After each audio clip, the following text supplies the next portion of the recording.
কুরবানি কি পুরো পরিবারের পক্ষ থেকে একজন দিতে হবে নাকি সামর্থ্যবান প্রত্যেকের দিতে হবে? কুরবানির পশু অনলাইনে ক্রয় করা যাবে কিনা? অনলাইনে আমরা অনেক কেনাকাটা করি, ফলে অনলাইনে কুরবানির পশুটা ক্রয় করা যাবে কিনা, এটা হচ্ছে প্রশ্ন। এক্ষেত্রে উত্তর হচ্ছে জি, অন্যান্য জিনিস আপনি যেমনি অনলাইনে ক্রয় করেন সেগুলো যেমনি জায়েজ, অনুরূপভাবে অনলাইনে কুরবানির পশুও ক্রয় করা জায়েজ। বিভিন্ন ডেইরি ফার্ম আছে, অ্যাগ্রো ফার্ম আছে এবং বিভিন্ন গরু ছাগলের খামার আছে, গরুর অ্যাড দিচ্ছে, গরুর ভিডিও সেখানে আপলোড করে দিচ্ছে, সেখানে তাদের ক্লায়েন্টরা সেটা দেখে তারা গরু ক্রয় করছে। যে এটা জায়েজ আছে ইনশাল্লাহ। তবে সেক্ষেত্রে দুটি জিনিস আপনাকে নিশ্চিত হতে হবে, দুইটা জিনিস আপনাকে অনলাইনে পশু ক্রয় করার ক্ষেত্রে নিশ্চিত হতে হবে।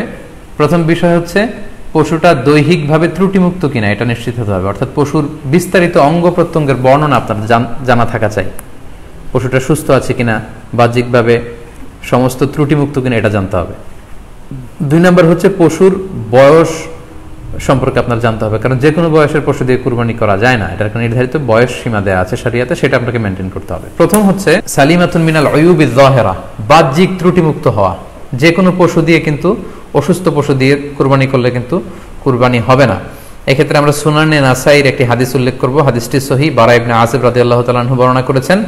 আল্লাহ রাসূল সাল্লাল্লাহু আলাইহি ওয়াসাল্লাম বলেছেন, লা ইয়াজুজু মিনাদ দাহায়া আল আওরাউল বাইয়িনু আওরুহা, এমন পশু দিয়ে কুরবানি হবে না যে এই পশুটা সুস্পষ্টভাবে অন্ধ, অন্ধ কানা কোনো পশু দিয়ে কুরবানি হবে না।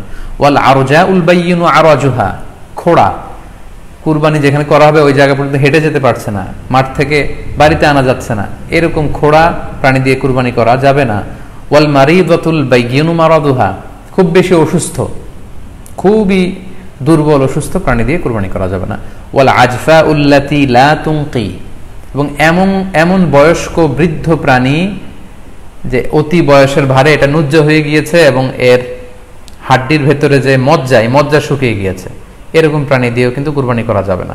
তাহলে সুনানে নাসাইর এই সহিহ হাদিসটির মধ্য দিয়ে আমরা বুঝতে পারলাম যে অন্ধ প্রাণী দিয়ে কুরবানি করা যায় না, খোড়া প্রাণী দিয়ে করা যায় না, খুবই দুর্বল প্রাণী দিয়ে এবং খুব বয়স হয়েছে এরকম প্রাণী দিয়ে কিন্তু কুরবানি করা যাবে না। তারপর আমরা সুনানে তিরমিজির আরেকটি হাদিস এখানে উল্লেখ করব। এই হাদিসটিও হাসান পর্যায়ের হাদিস।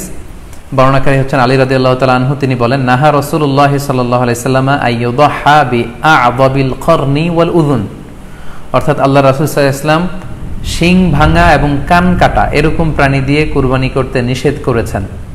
অর্থাৎ ব্রোকেন হর্নস অ্যান্ড ইয়ার্স, কোনো পশুর যদি শিং দুটো ভাঙা থাকে অথবা কান কাটা থাকে এরকম প্রাণী দিয়ে কুরবানি করলে কুরবানি আদায় হবে না।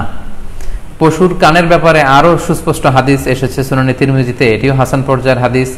বর্ণনাকারী সাইয়েদনা আলী রাদিয়াল্লাহু তাআলা আনহু, তিনি বলেন যে নাহা রাসূলুল্লাহ সাল্লাল্লাহু আলাইহি ওয়াসাল্লাম আইয়ুদহা বিমুকাবালাহ আও মুদাবারাহ আও শারকা আও খারকা আও জাদআ, অর্থাৎ আল্লাহ রাসূল সাল্লাল্লাহু আলাইহি ওয়াসাল্লাম মুকাবালা মানে এমন প্রাণী যে প্রাণীর কানের সামনের অংশ কাটা, এরকম প্রাণী দিয়ে কুরবানি করা যাবে না। আও মুদাবারা, এমন প্রাণী যে প্রাণীর কানের পেছনের অংশ কাটা, সেটা দিয়ে কুরবানি করা যাবে না। আও শারকা, অথবা কানের মাঝখানে কাটা, দুই দিক ঝুলে আছে, করা যাবে না। আও খারকা, অথবা কানের ভেতরে ছিদ্র, পশুর কানে যদি ছিদ্র থাকে, কেটে যে ছিদ্র হয়ে গিয়েছে, ড্রিলড হয়ে গিয়েছে, সেই প্রাণী দিয়ে কুরবানি করা যাবে না। আও জাদা, অথবা নাক কাটা, এরকম প্রাণী দিয়ে কুরবানি করা যাবে না।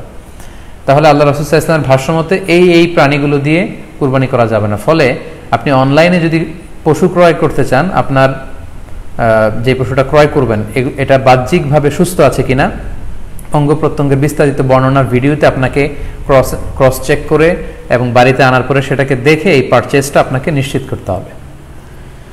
2 নাম্বার খেয়াল রাখবার বিষয় হচ্ছে পশুর বয়স। কুরবানির পশুর একটা নির্ধারিত বয়স সীমা আছে। সেক্ষেত্রে উটের জন্য 5 বছর হওয়া লাগবে কমপক্ষে, গরু বা মহিষের ক্ষেত্রে কমপক্ষে 2 বছর হতে হবে এবং ছাগলের ক্ষেত্রে কমপক্ষে 1 বছর হতে হবে। আবার বলছি, উট 5 বছর, গরু 2 বছর এবং ছাগল 1 বছর। তবে মেষ বা ভেড়া, দুম্বা এগুলো যদি 6 মাসের হয়, দেখতে যদি মোটা সোটা হয়, 1 বছরের মতো মনে হয়, তাহলে সেগুলো দিয়েও কুরবানি করা যাবে। সেক্ষেত্রে পশুর যে দাঁত আছে, নিচের পাটের যে পশুর দাঁত, এই দাঁতগুলোর পাশে 2টা ধারালো দাঁত থাকে, এগুলো উঠেছে কিনা এগুলো দেখে দেখে আপনারা পশুর বয়সকে নির্ণয় করতে পারবেন। তাহলে অনলাইনে ক্রয়ের ক্ষেত্রে আমাদের উত্তর হচ্ছে যে অনলাইনে আপনি পশু ক্রয় করতে পারবেন, সেক্ষেত্রে আপনাকে দুটি বিষয়ে খুব খেয়াল রাখতে হবে। এক হচ্ছে পশুর অঙ্গ প্রত্যঙ্গ ঠিক আছে কিনা, বাহ্যিকভাবে সব ধরনের ত্রুটিমুক্ত কিনা। 2 নম্বর হচ্ছে পশুর বয়স। এই দুটি জিনিস যদি আপনি এনশিওর করেন, আপনি অনলাইনে পশু ক্রয় করে সেটা দিয়ে কুরবানি করলে কুরবানি হয়ে যাবে ইনশাল্লাহ, কোনো সমস্যা নেই। আরও একটি প্রশ্ন আমাদের কাছে খুব বেশি এসেছে, সেটা হচ্ছে কুরবানি কি পুরো পরিবারের পক্ষ থেকে একজন দিতে হবে নাকি সামর্থ্যবান প্রত্যেকের দিতে হবে? আই রিপিট, আমি আবার বলছি, প্রশ্নটি হচ্ছে যে অনেকে এই প্রশ্নটি করেছেন যে পুরো পরিবার থেকে একজন দিলে হয়ে যায় নাকি সামর্থ্যবান প্রত্যেকের দিতে হয়। সম্মানিত দিনী ভাই এবং বোনেরা, এটি একটি মতবিরোধপূর্ণ মাসআলা, অর্থাৎ এই মাসআলার ক্ষেত্রে স্কলারদের মধ্যে মতভেদ পাওয়া যায়। এক্ষেত্রে দুইটি মতামত। একদল স্কলার বলেছেন যে এটা পরিবারের পক্ষ থেকে একজন দিলে আদায় হয়ে যাবে। অপর মতামত হচ্ছে যে না, সামর্থ্যবান প্রত্যেকেই দিতে হবে। আমরা দুইটি মতামত নিয়ে আলোচনা করি। প্রথম মত হচ্ছে যে এক পরিবারের পক্ষ থেকে একজনই যথেষ্ট। এই মতামতটিও দলিলের দিক থেকে বেশ শক্তিশালী। সেক্ষেত্রে আমরা মেহনাফ ইবনে সুলাইম রাদিয়াল্লাহু তাআলা আনহুর বর্ণিত একটি হাদিস সুনানে আবু দাউদে এসেছে। হাদিসটি হাসান পর্যায়ের হাদিস। তিনি বলছেন, ওয়া নাহনু উকুফুন মা রাসূলিল্লাহ বিআরাফাতিন, আমরা রাসূল সাল্লাল্লাহু আলাইহি ওয়াসাল্লামের সাথে 9 জিলহজ আরাফার ময়দানে ছিলাম।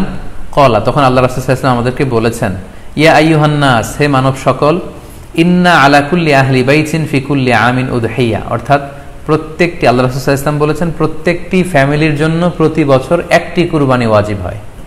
আমি আবার বলছি, প্রত্যেক ফ্যামিলির জন্য প্রতি বছর কুরবানি দিতে হয় কয়টি? একটি। তাহলে কুরবানি পরিবারের পক্ষ থেকে একটি দিলেই আদায় হয়ে যাবে। সুনানি তিরমিজির আরো একটি হাদিস আমরা এখানে উল্লেখ করতে পারি। এই হাদিসটিও সহিহ। সাইয়েদনা আতা ইবনে ইয়াসার রাদিয়াল্লাহু তাআলা আনহু, উনি আবু আইয়ুব আল আনসারী রাদিয়াল্লাহু তাআলা আনহুকে জিজ্ঞেস করেছিলেন যে কাইফা কানাতিল উদহিয়া ফি আহদি রাসূলিল্লাহ, হে আল্লাহর নবীর সাহাবী, আল্লাহ রাসূল সাল্লাল্লাহু আলাইহি ওয়াসাল্লামের জামানাতে কুরবানি কেমন হতো, কিভাবে তারা কুরবানি দিতেন?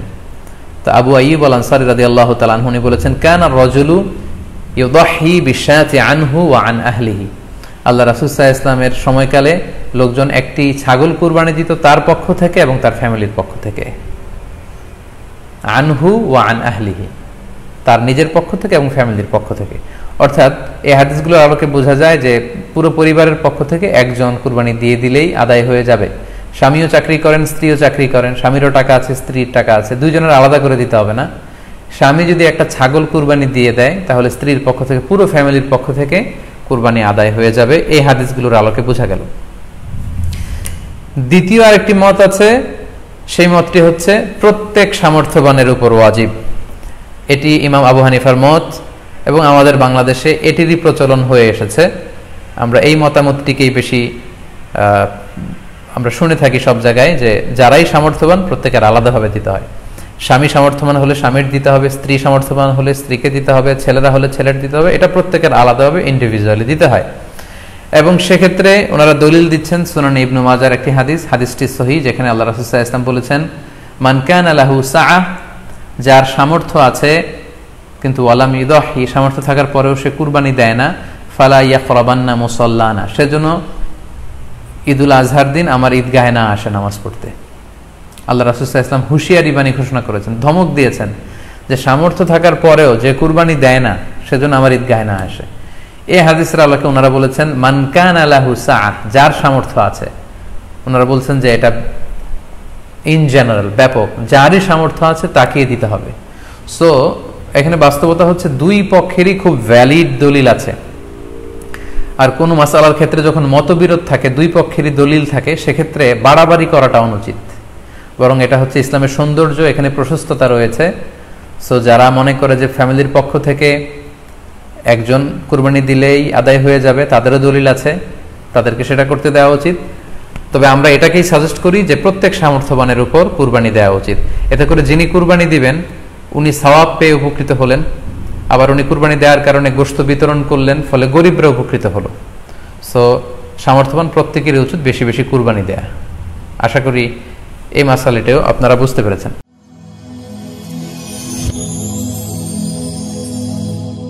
Rose TV 24. Enjoy by listening to the Holy Quran.